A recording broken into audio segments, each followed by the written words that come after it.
திடீர்னு முன்னாள் முதலமைச்சரான திரு ஓ பன்னீர்செல்வம் உள்துறை அமைச்சரான திரு அமித்ஷா அவரை சந்திச்சிருக்காரு. என்ன நடந்தது அப்படின்னு விசாரிச்சோம்னா, ஒருங்கிணைந்த அதிமுக அப்படி இல்லைன்னா டிசம்பர் 15ஆம் தேதி வேற முடிவெடுப்போம் அப்படின்னு ஏற்கனவே ஓபிஎஸ் தெரிவிச்சிருந்தார் இல்லையா?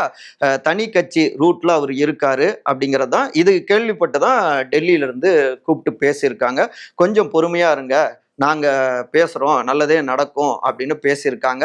ஆனா ஒருங்கிணைந்த அதிமுக இல்லைன்னா நாங்க தனி கட்சி தொடங்குறதை தவிர வேற வழி கிடையாது அப்படின்னு ஓபிஎஸ் தரப்புல பேசியிருக்காங்க. ஏன்னா எங்களை நம்பி வந்தவங்களுக்கு நான் ஏதாவது ரூட்டை காட்டணும், எவ்வளோ வருஷம் தான் இப்படியே இருக்கிறது அப்படின்னு சொல்லியிருக்காரு. உங்களுக்கான முக்கியத்துவத்தை கொடுக்கணும் அப்படின்னு நீங்க நினைச்சீங்கன்னா நம்ம பிஜேபி கோட்டாவிலேயே ஒரு 12ல இருந்து 15 சீட்டுகள் வரை ஒதுக்க தயாரா இருக்கும். என்டிஏ கூட்டணிலேயே இருக்கிறது தான் நல்லது. அதிமுகவுடைய பொதுக்குழு கூட்டம் 10ஆம் தேதி மீட்டிங் முடியட்டும், பின்னாடி நான் தமிழ்நாடு வரப்ப இது சம்பந்தமா பேசிக்கலாம், அவசரம் வேணாம் அப்படின்னும் உத்தரவாதம் கொடுக்கப்பட்டிருக்கு டெல்லியில இருந்து அப்படின்னு தகவல்கள் வருதுங்க கமலாலய வட்டாரத்துல.